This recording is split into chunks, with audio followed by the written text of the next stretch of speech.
my name is Sarah Kilhofer, and I'm going to be a senior in biological engineering here at Purdue. I'm Emily Winters, and I am a fifth year senior in ag education.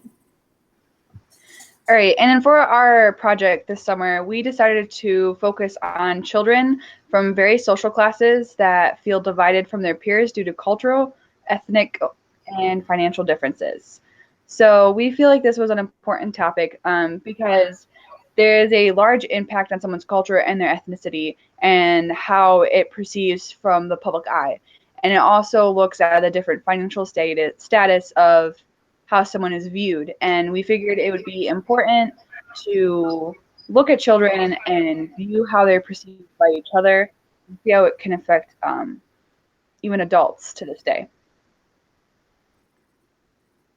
So for my project, the first thing that I did is I volunteered at LaGrange Food and Clothes Basket. So I volunteered there for 3 days, and the first 2 days I was there and I stocked shelves, separated things that were donated to us, and I got to learn about their system. And it was really separated into how many people were in the families. So if there was like a family of 3, they were allowed to have like 1 or 2 toys, per family. Whereas if they were a family of 5 to 7, they would have 4 to 6 toys per family. And the same thing was for like food. Like the quantity varied on the amount of people in the family. And then on the 3rd day, I actually got to move members throughout the line, so the process. And when I did this, we saw about 6 families that day. And out of the 6 families, only 1 family was Hispanic. And so I was expecting there or assuming there would be more Hispanics that would come to the food and clothes basket. And out of the white families, there was only like 2 families that actually brought their children with them. So that was kind of different for me. They were kind of segregated from their family decisions, and none of the kids were allowed to go into the food portion. So I thought that was also very different than what I predicted. The other thing that I did for my part of my project is I volunteered at a food giveaway at our local park in LaGrange. So there's a local company that comes around and they go to the mom and pop stores and collect produce that's about to expire and any boxed goods that are about to expire, so like boxed pasta, salad, stuff like that. And when I went there, was about 60 people, and what was shocking to me is over half of them were Hispanic. They were of the Latino background. And so that was a complete difference than what the food pantry was. And another difference is the Hispanics, most of them were children.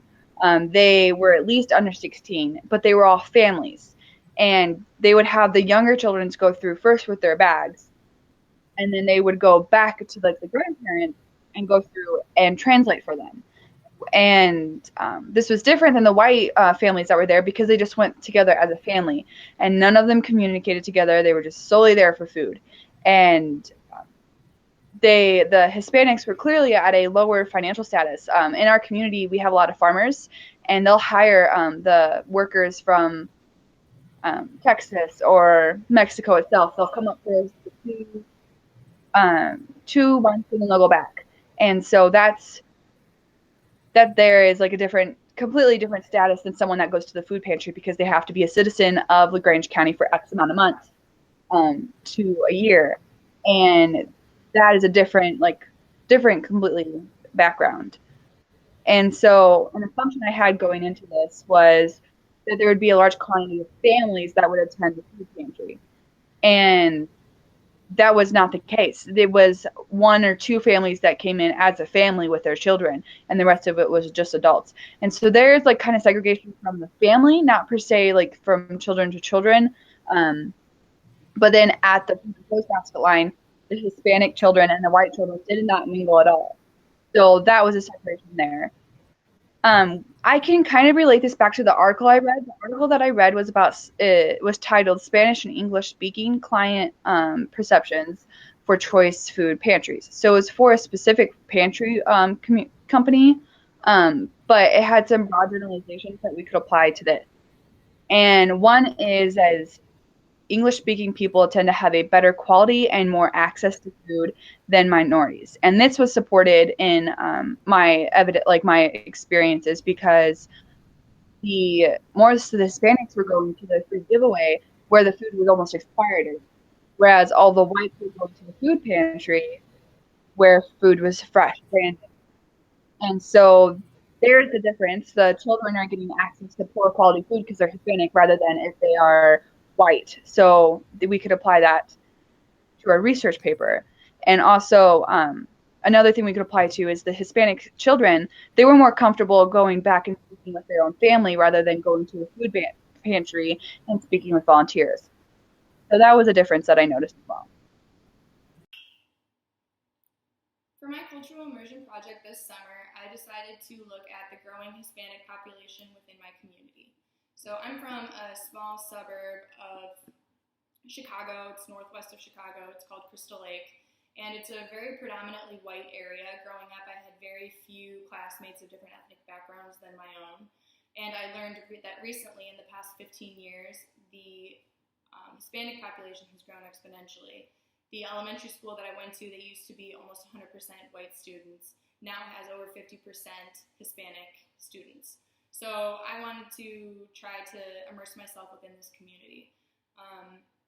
One of the things that I did was, I have a friend, and a Hispanic friend from my high school that I knew, and she has younger siblings that are in elementary school. So I basically just went and spent a day with them, and they live very close to the elementary school that I went to, and all of the students actually refer to it as Little Mexico, and it's just a very big Hispanic population in a small area. And so I got to spend some time there and talk to the kids, interact with them.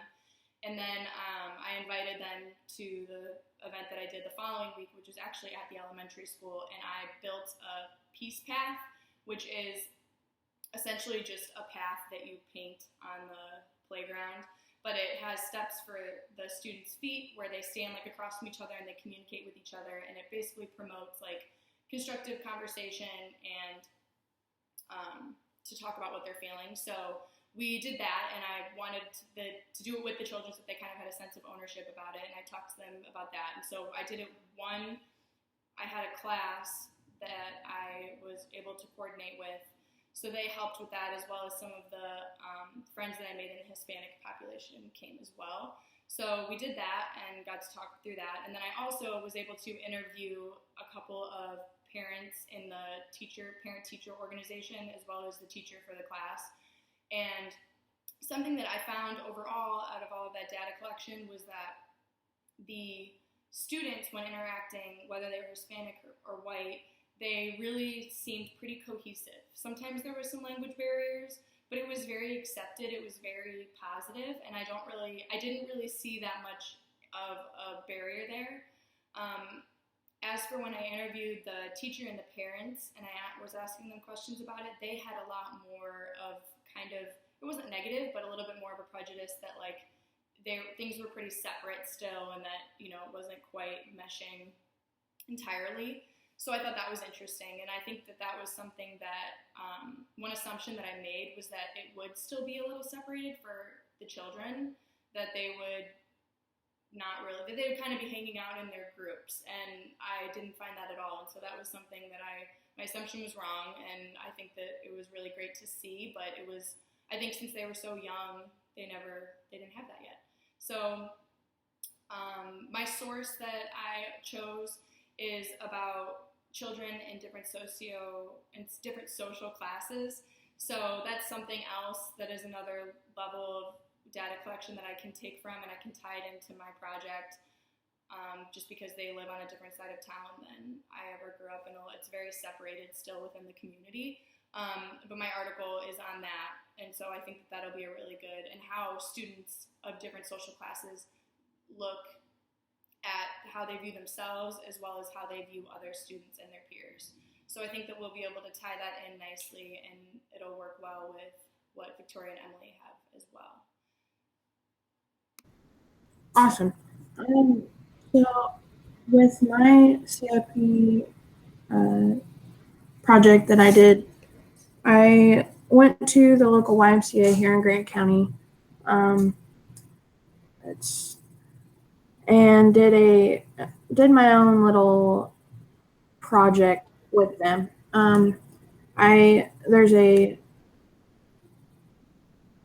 youth camp that can be done every day, from the time that their parents go to work to the time their parents come and pick them up. So every day there's 2 groups that come into the pool, ages 5 to 9 and ages 9 to 15. So I took these kids and I then separated them by hair color.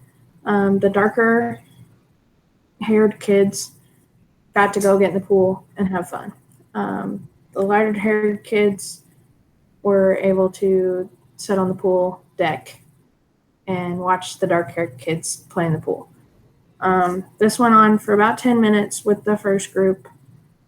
And during that, the kids, the lighter haired kids that weren't there in the pool started to ask questions, but didn't really fight back and they were just curious as to why they weren't allowed in the pool. Did they do something wrong? Were they bad today? Did they break the rules? But they weren't sure why they weren't allowed in the pool.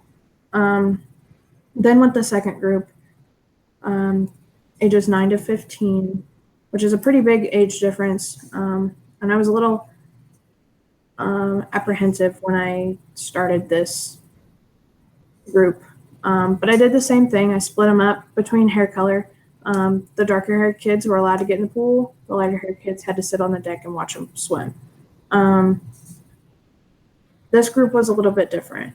The dark haired kids then started making comments like, "We're better than you. We get to swim in the pool and you don't. This is our pool, not your pool." And the lighter haired kids kind of took a little bit of offense to it. And I was surprised. They just sat there and looked and they were like, "We're not any different than you are. Why are you telling us this?" And with this group, after the 10 minutes was over, I pulled them all together and I said, "All right, what do you guys think of that?